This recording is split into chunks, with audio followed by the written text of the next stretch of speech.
Guys, তোমাদের জন্য নতুন একটা কাবলি ছোলা রেসিপি। এটা খুব লোভনীয় রেসিপিটা, একদম অন্য মশলায়।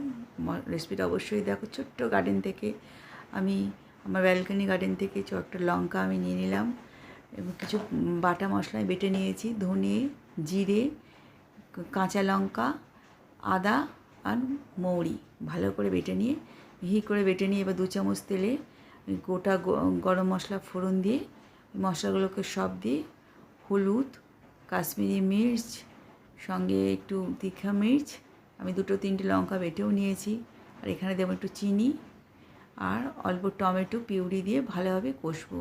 আর আমাদের 200 গ্রাম কাবলি ছোলা, যেমন ইচ্ছে কাবলি ছোলা নেবে প্রয়োজন মতন। সঙ্গে গোটা গরম মশলার মধ্যে আমি দারচিনি আর কিছু লবঙ্গ দিয়ে ভালো করে সেদ্ধ করে নিয়েছিলাম। সেগুলোকে উঠিয়ে নিলাম, একটু সল্ট দিয়েও সেদ্ধ করেছিলাম। এবার যদি তেঁতুল থাকে, কাঁচা তেঁতুল, সেটা ভিজিয়ে 2 চামচ দেবে, নাহলে 1 চামচ সয়া সসটা দিয়ে সঙ্গে একটু মিট মশলা ভালো করে গুলে নিলাম। একটু জল দিয়ে গুলে সেই মশলাটাও দিয়ে দিলাম।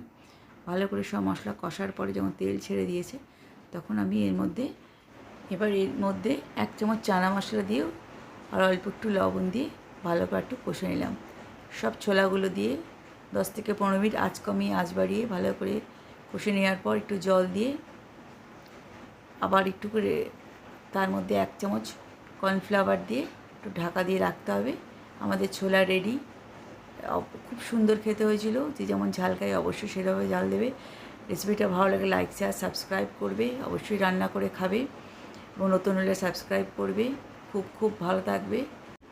কেমন লাগলো রেসিপিটা অবশ্যই জানাবে। নমস্কার।